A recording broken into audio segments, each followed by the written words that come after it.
Hey, it's Nick again with Screwball Cinema here watching Pauly Shore is Dead, starring Pauly Shore. Now, this movie's awesome. As it's partially a real biographical story. Pauly Shore was raised, his mother owned the Comedy Store in LA, which is a massive comedy store where like Jim Carrey and these other comedians got famous. And Pauly Shore basically started MTV in the late 80s, early 90s. Without him, MTV wouldn't be a thing. He had this character called the Weasel that he would play, and he had a contract with Disney in the early 90s. He had like three very popular films, Encino Man, Biodome, and In the Army Now. And the film is like a dramatized retelling of his career kind of slump in the late 90s, early 2000s. He got a sitcom on Fox, and it starts from there. I like the how it goes into the Hollywood 1997. Like, this movie was made not too long after, but they seriously nailed that late 90s aesthetic with like the clothing and the shooting style and everything. Like, it's one of your campy late 90s movies for sure. My dad's big surprise. What? It's a good thing I'm below sea level. Down Paris go! Oh. Honey, you gotta get in here. You gotta see this shit. This is the worst fucking show I've ever seen. Oh, that's a pretty nice rock. Thanks. It's a 4-carat emerald cut blue-eyed diamond. Yeah, my mom's was bigger. I mean, honestly, this show looks kind of hilarious. And Tom Sizemore has this hilarious cameo. You're that creepy guy from all those movies, huh? No, that's Michael Madsen. And then the show flops, and like Pauly like literally fires all of his staff of his employees that are helping him as he's in the film industry. And like the boss of the staff like walks out slowly, and they all look like depressed, like they've been like basically guys. slaves. Pauly fired us. He finally fired us! Yeah! Yeah! And then they like all start cheering and like having a party essentially. And then he like literally goes to his female coworker and he like smacks her on the ass in excitement. And this part of the story is actually based in fact. There was like a corporate mutiny, like a hostile takeover of MTV, and they like literally threw Pauly Shore out, which is a good analogy there. Then after losing everything, he has this hilarious interaction with Fred Durst. Pauly, Fuck, what? What? I know this must bother you people. I don't mean to bother you or anything, but I'm from Florida. I'm in a band called Limp Bizkit. Yeah, what? Well, I was just thinking I got a demo and maybe you got... What happened to your face, man? So what do you want me to do with your fucking demo? What? You know, if you like it, maybe listen to it, pass it on to the people at MTV. Yeah, is that what you thought, huh? What, do I have a fucking sign on my neck that says loser? I got nothing going on, my time is yours, huh? What? In fact, what's your name? Fred. Fred. Yeah, Fred. That's a really good name for a rock star. What is it, fucking Fred Flintstone? Nah, it's Limp Bizkit. Limp Bizkit. Yeah, you guys are really gonna go far. What does that mean, shriveled up dick? Huh? You know, man, you're a dick. We're gonna blow up one of these days, bro, and I ain't never putting you in a video.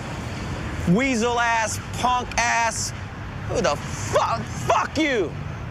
Fucking faggot.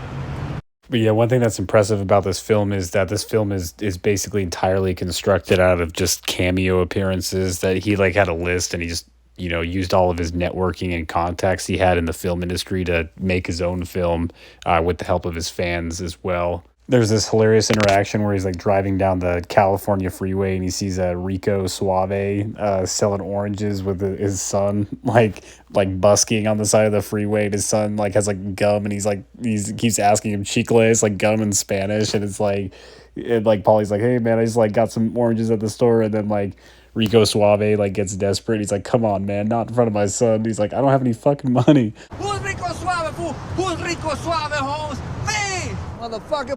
And then Pauly Shore like gets all depressed, and then the ghost of Sam Kinison, who used to literally babysit him when he was a kid at the Comedy Store, comes to visit him in his dreams, and basically like in his typical like brash Sam Kinison way, tells him that he'd probably be better off dead anyways to Pauly.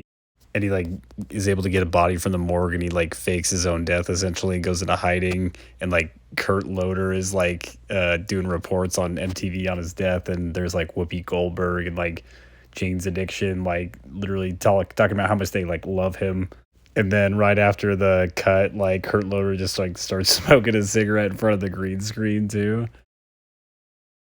And I like the way that this film tackles like themes like envy, like Vince Vaughn and Ben Stiller and Bill Maher are all like way more successful than Pauly Shore. I mean, mathematically was historically, but like they're all like bitter and jealous and of him. It was just so funny because he's like has less than them, but they see that greatness in him, which is like what sets them all up. And like Mark McGrath from Sugar Ray's like mini golfing, and like he's like clearly like his girlfriend's like clearly an actress, and like he's like the kid's crying. He's like, why are you crying? And he's like, over Pauly Shore. And he's like, that freaking loser. And he starts like making fun of his like sketch, and the dad's like, the kid starts crying, and the dad's like, take it back, punk.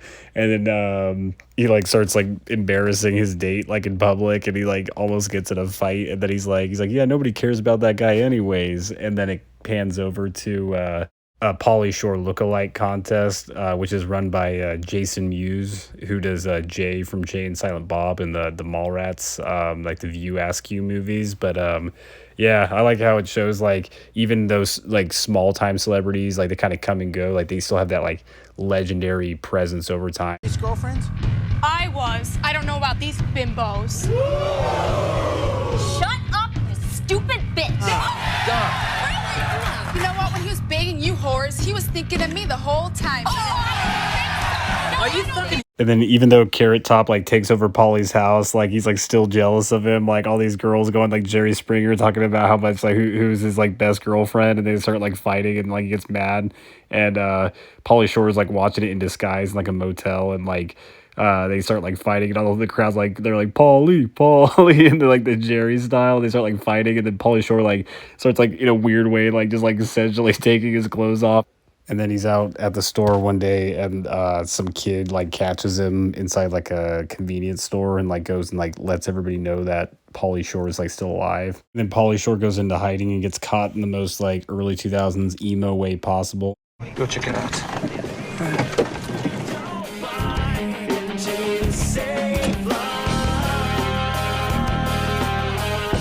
And then Pauly Shore like goes to jail for faking his own death, and he like calls into Carson Daly on MTV, who brings on Limp Bizkit. They like get in an argument over the phone.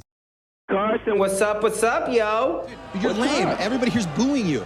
Are you serious? I went to your funeral. Okay, well, I'm alive, bro. Aren't you happy about that? Hold on, Pauly.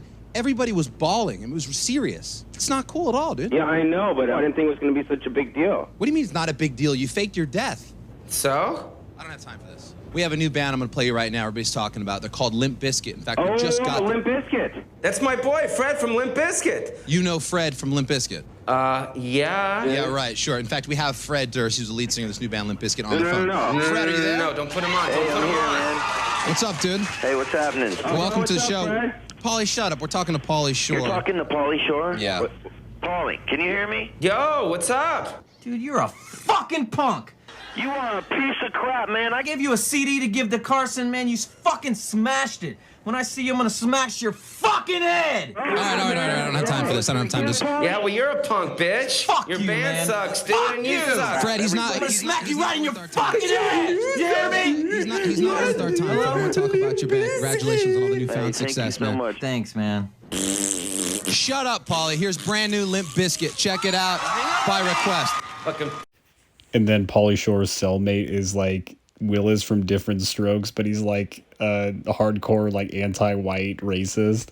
And then the movie is like basically a parody of The Longest Yard, where Pauly Shore like learns like while he's locked up all these like life lessons through like tough times, and teach him how to like become an actor. And then like the end shows him like wrapping the film, and like Ben Stiller's all like pissed off at him. The negatives in here? They're in there. Good, because if I see these things showing up anywhere, your ass is fucking grass. Okay, I just want to say, Get off of me. Man, he gets so mad about, hey, that's the way the business is. That's one there. And now I can start working on the sequel.